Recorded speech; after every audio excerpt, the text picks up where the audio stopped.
if you haven't done sufficient research and you think you can watch a couple videos, set up a store, run a few ads, and start making money immediately, I hate to break it to you, but you're probably gonna feel like most people that rush the Shopify dropshipping model.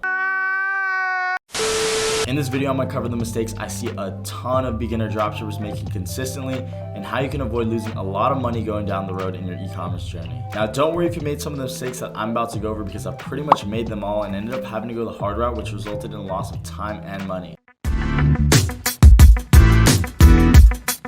Yo, what's good, my people? For those subscribed, welcome back. And to everyone new here, my name is Andy. I've built multiple 7-figure brands and I've been documenting my e-commerce journey for the past 4 years. And within these YouTube videos, I'm working on an entire resource guide for you to absorb as much valuable information as you can, so you don't have to go through that long trial and error process myself and many people I know that started earlier had to go through. So I decided for every single video I post, I'm gonna be giving away a free private one-on-one call giveaway with me, where you can ask me anything e-commerce related. We can go over your store, we can go over your ads. I'm really just gonna be there to try and help you get as far as you can within your e-commerce journey. There we go, Shopify. But you have to be doing these 3 steps. The first one is you gotta like the video. 2, of course, you gotta be subscribed.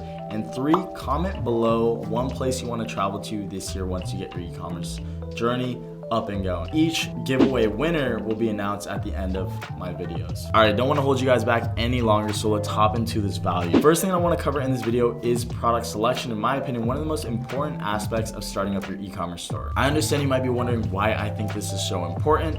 Well, this is what we are showcasing to our audience, and if people don't have a desire to buy our product, then we're not going to make any sales. And if we don't make any sales, that's just going to result in us making 0 money. And you know we need that money. Time and time again, I get people asking me, yo, Andy, I don't know why I'm not getting any sales. I'm not making any money.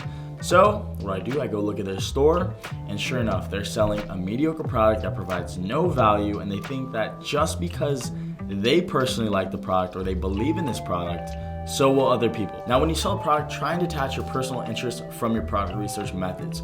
For example, I have a personal interest in surfing and traveling. It doesn't mean that I'm gonna specifically search for products in that industry because it's my passion. Now, what you're doing here is really just limiting yourself from all those potential products that could be winners and make you a ton of bread. I like to tell people all the time, I don't care if I'm selling push-up bras, makeup, nail cutters, stuff that I have 0 interest in, but if it's making me $100,000 a month, I'm a happy man. Now keep in mind, one product could literally change your entire life. So what you wanna be focusing on, putting your attention towards when choosing products, is how you can differentiate yourself from everyone else. How can you make someone's life easier? How can you emotionally connect to someone that has a passion for something? Showcasing a product that a potential customer has never seen.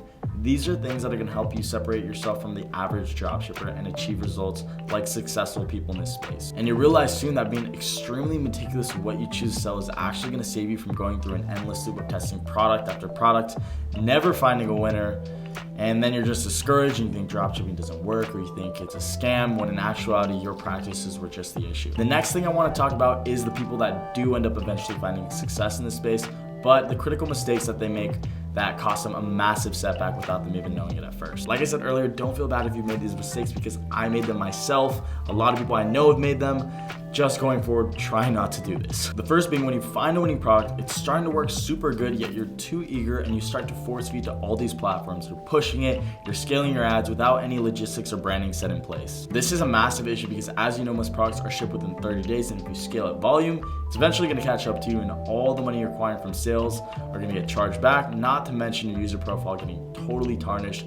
So your payment providers are gonna limit your account, hold money in escrow, and your Facebook feedback score is gonna drop dramatically. Feedback score is essentially a measure of your customer's experience with your brand under these 4 categories: product quality, shipping speed, customer service, and accuracy. And if someone writes a bad review, it affects your score big time. If your score is low enough, the cost to advertise will increase, meaning it costs more to get a sale, higher cost per purchase. I believe if it goes to a 2, you can never advertise on that page again, and this has to do with disabled ad accounts and business managers.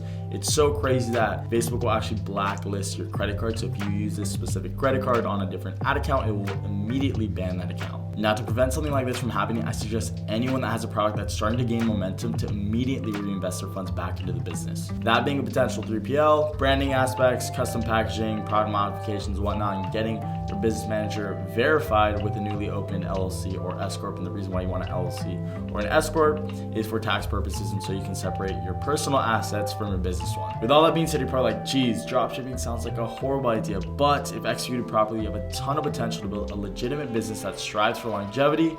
And in my opinion, it's an amazing platform to test products and build a brand from, as long as you are using branding techniques and providing value for those customers. The last thing I want to cover in this video is the actual startup cost of this model and how to budget your money efficiently. Tons of people ask me if you can start this business up with no money. I personally think that it would be very hard to do so, given you have your product cost, your ad costs, and your store setup. Now, realistically, if we're talking about comfortably running this business with no limitations, I would suggest an ideal amount to be $1,500 to $2,000. But with that being said, there's definitely areas where you can save money and be a little bit more cost effective. For example, you don't have to pay for ads. You can go the organic route, post content onto a bunch of platforms, as many platforms as you can, in hopes that one of these videos goes viral. If video goes viral, then retargeting all that traffic at a cheaper cost. You can also take advantage of free Shopify trials. And the unique thing about dropshipping is you don't even pay for the product up front. You only pay when someone makes a purchase. So when someone makes a purchase on your website, you go onto AliExpress or you go to the supplier, you complete the purchase, put their information in, that gets shipped to them, and by that time, their money is gonna go into your account. And a little trick that I was using when I was first starting was leveraging my credit. So when I was in university, I really didn't have much money to invest with, but I realized I could sign up for these credit cards that had no annual fees, spend the minimum amount just to hit the welcome bonus, and then use that money that they would give me, use just like $250, $300, depending on which credit card, and then use that to reinvest into my dropshipping business. For example, this card right here is the Amex Blue Cash Everyday, actually the same card I started with, and at the time they offered $250 if I hit $1,000 and spend within the first 3 months. So on this card, you can put everything. You can put your rent, you can put your food, you can put your clothes. If I remember, I was putting my $900 rent each month at my university, so I hit that pretty quickly. Also, this card was no annual fee, no APR for an entire year, so essentially a loan for a whole year. So I put all my costs on there, my product cost, my ad cost, my store cost, my food, my rent, everything was going onto that card, but you need to be sure that you aren't abusing this kind of power.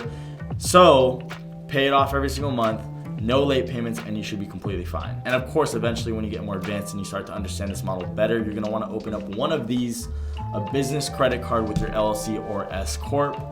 But I could talk for hours and days about credit and how I've been able to use credit to travel for free flights, free hotels, car rentals, everything, but I'll dedicate an entire in-depth video to that. Anyway, that just about wraps up this video. Don't forget to do the 3 things if you want to get a chance to win the free one-on-one call giveaway where you can ask me anything e-commerce related.